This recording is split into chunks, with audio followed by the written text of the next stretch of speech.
महाशिवरात्रीच्या दिवशी ब्रह्मांडात विशेष महत्त्वाच्या काही घटना घडल्या, त्यामुळे या दिवसाला विशेष महत्त्व प्राप्त झाले आहे. या महत्त्वाच्या घटना आपण या व्हिडिओमध्ये पाहणार आहोत. शिवाला सर्वात जास्त प्रिय असलेला हा दिवस म्हणजे महाशिवरात्री.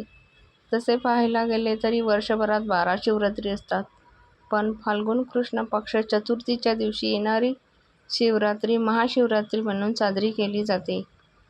या दिवशी चंद्रदेव शापातून मुक्त झाले. मार्तंडेय ऋषींनी जगाला महामृत्युंजय मंत्र दिला. सोमनाथ तीर्थाची स्थापना झाली. महादेव शापमुक्त झाले. चंद्राला महादेवांनी अभयदान दिले. या सर्व घटना एकाच दिवशी घडल्या. तो दिवस म्हणजे महाशिवरात्री. काय आहे या सर्व घटनामागची कथा ते आज आपण पाहणार आहोत.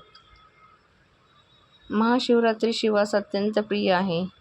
प्रजापती दक्षला कन्या होत्या. त्यातील 2 कन्या रेवती आणि रोहिणी यांचा विवाह चंद्रासोबत झाला. एक कन्या सती जिचा पुढे जाऊन महादेवाशी विवाह झाला. चंद्रदेवांनी प्रजापती दक्षच्या 2 मुलींची लग्न केले होते, पण चंद्र फक्त एकाच मुलीवर प्रेम करत होता.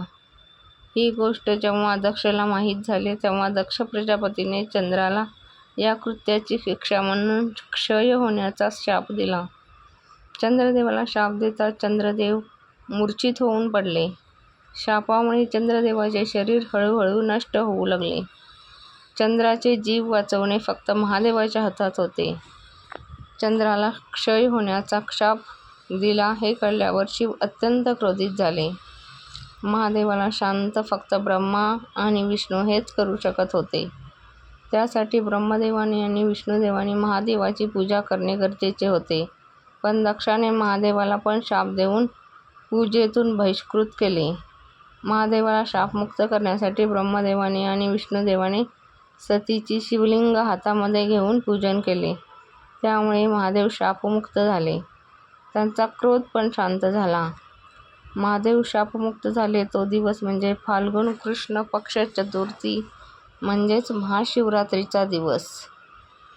इकडे नारद मुनींनी सतीला सांगितले की चंद्रदेवाला अकाली मृत्यूपासून वाचवायचे असेल तर मार्कंडेय ऋषीकडून महामृत्युंजय मंत्र घेऊन त्याचे पठण केल्यास चंद्रदेवाला अकाली मृत्यूपासून वाचवता येईल. पण मार्कंडेय ऋषींनी महामृत्युंजय मंत्र सार्वजनिक केला नव्हता. मार्कंडेय ऋषींनी त्यांचा अकाली मृत्यू टाळण्यासाठी हा मंत्र त्यांनी तयार केला होता.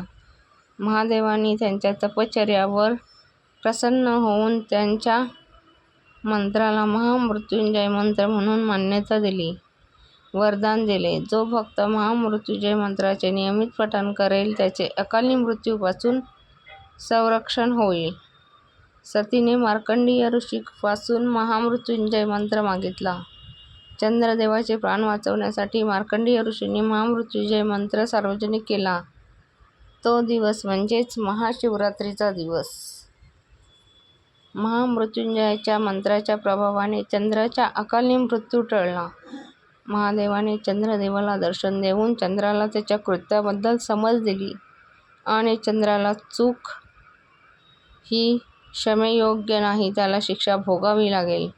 दक्षाचा शाप संपूर्ण नष्ट न करण्याकरता त्याला शापाची तीव्रता कमी होण्यासाठी महादेवाने चंद्राला आपल्या मस्तकावर धारण केले. चंद्राचा शाप ही सृष्टी असाच राहणार. दर महिन्याला 15 दिवस चंद्र क्षय होत जाणार आणि पुन्हा 15 दिवस पूर्णत्वात येणार असे महादेवाने सांगितले. अमावस्या व पौर्णिमा हा चंद्रदेवाला दिलेला शाप अजूनही आहे. चंद्राचा जीव वाचला. महादेवाने त्याला आपल्या मस्तकावर धारण केले. तो दिवस फक्त महाशिवरात्रीचा दिवस होता. ज्या ठिकाणी चंद्रदेवाला जीवदान मिळाले त्या स्थळी सोमनाथ तीर्थाची स्थापना झाली. तो दिवस महाशिवरात्रीचा होता.